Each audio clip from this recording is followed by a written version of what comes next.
Good evening, black people and all allies fighting for black liberation, black prosperity, and black joy. I'm Charles Blow, and welcome to Prime.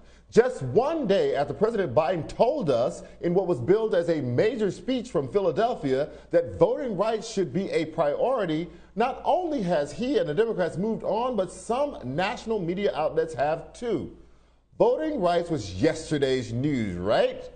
Today, the story is Senate Democrats reaching a $3.5 trillion infrastructure bill and some Democrats who are drafting a bill to legalize marijuana.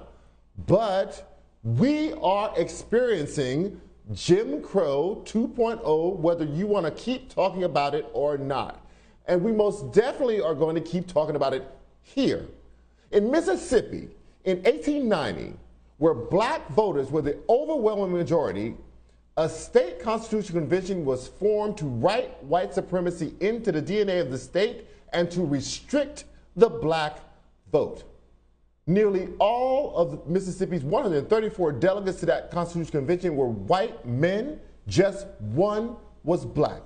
When Mississippi established its Jim Crow Constitution, it didn't submit it to the public for a vote, and without the courts or Congress stepping in to protect their voter rights, Mississippi went on to serve as a shining beacon of a way forward for white supremacists, and the state after state in the South followed, copying the Mississippi example and establishing Jim Crow in all of the South. It would take more than 70 years before Congress would fully restore voting rights for black people in the South. So a 30-year-old black voter in Mississippi who was disenfranchised in 1890 very likely died never having cast another ballot. Fast forward to now. Just as in 1890, the courts and Congress are not doing enough to stop the march of voter suppression. President Biden has been dragged to the bully pulpit, and he has not fully used it on this issue. And he still hasn't given a full-throated endorsement for ending the filibuster to protect voting rights. America is having a deja vu moment, reliving in real time a horrendous history of more than a century ago, and it is impossible for me to understand how every Democrat in Washington doesn't see this. You can read more of my column entitled Welcome to Jim Crow 2.0 at nytimes.com, but joining me now to discuss is former California Senator Barbara Boxer and Texas State Democrat Jasmine Crockett. Thank you both ladies for joining me tonight.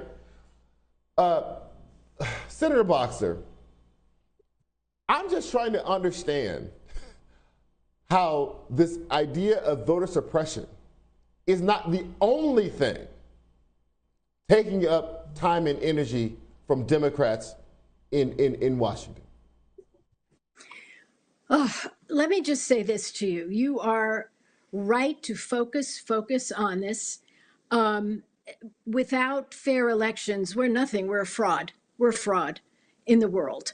It means nothing to say you're a democracy and then have a situation where states disenfranchise so many people. So focus on this, and all of us with a voice have to focus on this. I guess the one thing I want to say after so many years that I spent in the Senate, I had disappointments and I had good moments and got good things done and couldn't get other things done. Honestly, I have faith in Joe Biden that he is going to step up big time, that he is going to absolutely call for the end of the filibuster for voting rights. After all, there's precedent for this because Mitch McConnell did away with it for a single issue, Supreme Court judges. So therefore, we can do away with it for something critical to our democracy. People died for this right. And we all know when we started that blacks didn't have the right and women didn't have the right and Native Americans didn't have the right. So it has to end, and we have to end the filibuster for voting rights. And I think Joe Biden will come along and take the lead on it. I do.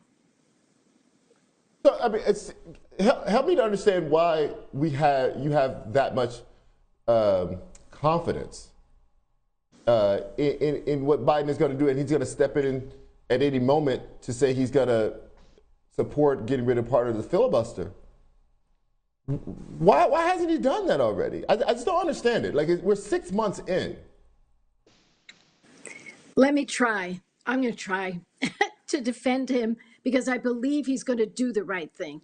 And, you know, we saw the vice president meet with the brave, heroic Texas Democrats. This is going to happen, Charles. It won't happen if we just stop talking about it, but I believe it's going to happen. I believe we have an expression in politics. You stick with the people who brought you to the dance. And I would argue that without Jim Clyburn, without the black vote, you know, Joe Biden would not be dancing. I mean, he might be dancing, but it wouldn't be in the Oval Office. So I think it's going to happen. The last point I want to make as quickly as I can is this. You know, Abe Lincoln once said something important, President Lincoln. He said, public sentiment is everything. With it, nothing will fail. And public sentiment is on our side. But I think, and follow me on this, if Democrats can unite on all this human infrastructure, critical things to give free college and free preschool and expand Medicare and all the things that are so important in the infrastructure bill, people will understand why their vote is critical. It's not just a lot of noise. Their lives will be better. So I guess I'm more optimistic than you are. And I hope you can call me back in a few weeks and say, Senator, your optimism was right. I hope so. I am praying that you are right, Senator. Like, I want nothing more than for you to be right on this. But what I just keep seeing this, you know, the echo of 1890. So, Representative Crockett, in 1890, right, states in the South started to call this Constitutional Convention to disenfranchise black voters.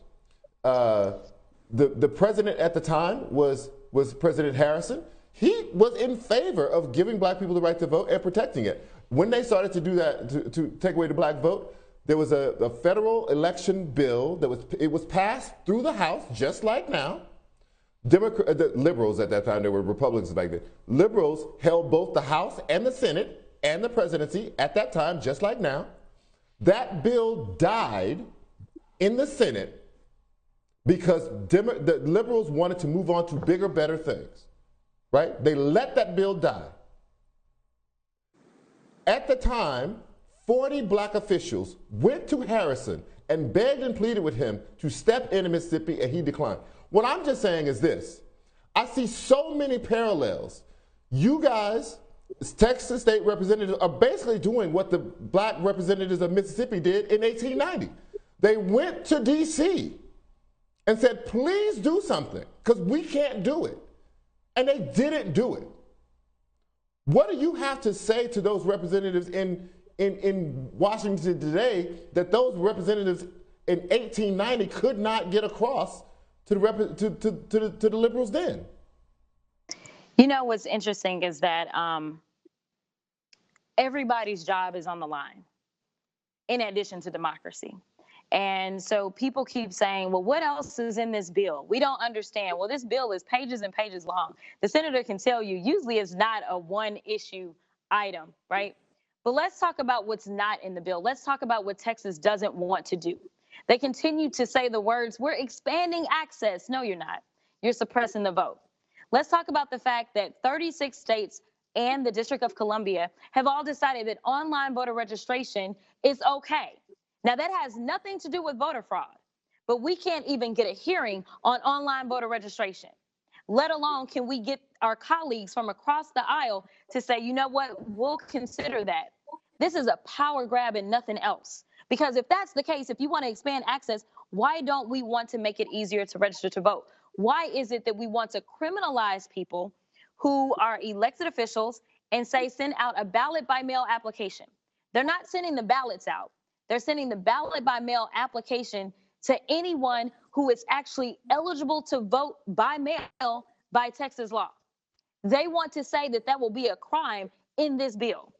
Now, you tell me what this looks like and what this smells like. And if we don't step in now, just like what we saw back then, other states will say, oh, this is a good idea. Let me do this.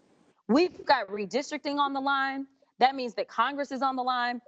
We've got so many things that are on the line, and they understand that. And that is why they are playing for keeps. That is why they don't mind cheating. That is why they are going to the limit. But that is why I told my colleagues that at a very minimum, we got to fight. Everybody keeps saying, what's the end game? What's the end game? What are y'all going to do? Well, obviously, I can't control the votes in the Senate. But what I can control is how much fight I have in my body.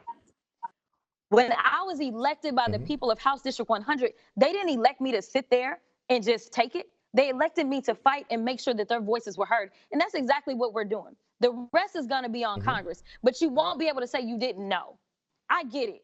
It's a huge country. Right. You may not know the details of the Texas legislation, but if I come to you and I tell you what it is, and then you still don't see and understand the urgency after I've left my family, after our governor is threatening to lock us up, and you still don't get it, then that's on you. That's not on me. Right. So, Senator Boxer, how can Democrats make Joe Manchin get it? Yesterday he said there is nothing that can make him change his position on the filibuster, right? Trump won his state by massive numbers. Barack Obama lost every single county in West Virginia. Hillary Clinton lost every single county in West Virginia. Joe Biden lost every single county in West Virginia. Manchin knows those math better than I do. How do you move Manchin? Okay. Well, this is what I think. First of all, he's for the John Lewis Act, which would take us back to the pre-clearance days, Charles. You know that very well. What the court did was so awful. So he's already said he's for that. He's already said he's for many provisions in the For the People Act. He went through them. I've listened to him. I believe, look, I was born an optimist. That's why I stayed in the Senate for 24 years, the House for 10. And I hope the representative, she's got a heck of a career. I thought you stayed in the Senate because you're just a glutton for punishment. Well, that's for a psychiatrist to say. But I was there in the days when you could do a few things. But I think with Joe Manchin, who I know very well, look, he wanted to go on the Environment Committee and I kept him off it. And he took it. We remained friends. We just knew we couldn't work on climate change. But I do believe he is meeting with the African American community. I don't know if he's met with the Texans yet. I would love to know from the representative if he has. And I think he will come up with a bill that he can support. It may not be every single provision that all of us would want, but it'll be good. And, I don't know about you, Charles, when I look at the Georgia law, what scares me more than anything else is the fact that the state could overturn a county's decision on how the vote was counted. This is ipso facto stealing an election away from the local people. This frightens me more. Senator, what scares me the most about all these laws is that if they are allowed to stand, then every state will look at every other state and look at what they didn't do that they think was attractive, and then the next time around they'll pass that, right? So you're right. That's the thing about voter suppression. This is not the end of it. It is the beginning of it. Once you establish that it is legal, that Democrats, even when they control the both houses of Congress and the presidency, won't block you. They will do everything. This is not the end of it. This is the beginning of it. That's what scares me about it. But you should be scared, and I should be scared, and representatives and the American people are on our side, about 60%. I want to see it go up to about 80%, to be honest, because democracy is democracy. And all of this vote stealing and stopping and suppression, as I said, turns us into a fraudulent country because we claim to be the greatest democracy, blah, blah, blah, the great experiment and all of that. I was getting to this point. Once Joe Manchin outlines what he can support, and it will be good, it won't be great, it'll be fine. He'll hit the most important points.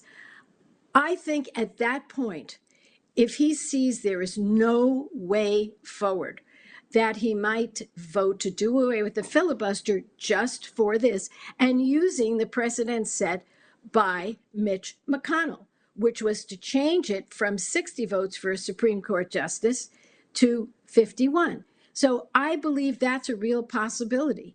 But I think public sentiment is critical here. Senator, I just want to ask Representative Crockett one question before we go. Were you able to meet with Joe Biden? And if not, is that meeting scheduled? I was not able to meet with the president.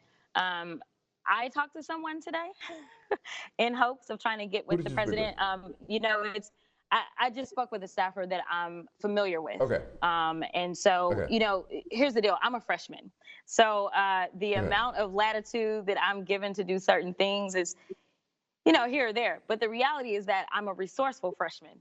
And so essentially I am playing the freshman card. Let me say this for 1 second to ask this question. Have you spoken to Joe Manchin since you've been in Washington? I've not spoken to Joe Manchin. I spoke to his staff the last time we were here. And that's when he actually moved. The needle moved the next day after our meeting with his senior staff. So I do think that was progress. But we've not talked to him. I'm trying to get to Sinema. We didn't talk to her the first time. And so Manchin supposedly is on the calendar, but no one has said anything about Sinema. There's a list of members that I need to talk to. And so I know that chiefs of staffs are usually the most resourceful. And there's a good one that is willing to assist. I'm sure the senator can tell you this. And so I am looking forward to an opportunity to have these conversations and really impress upon them how important these issues are. So I thank you so much. Absolutely. We are way over time, but Jasmine Crockett, after you have conversations with either Manchin or the president, we hope that you will be back on.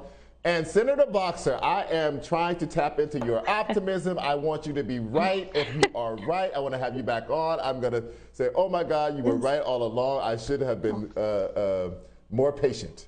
Anyway, thank you so much, ladies, for your time. Looking forward to being back. Bye. All right. A Tennessee public health official loses her job for daring to tell the truth. She joins Prime next. You're watching BNC.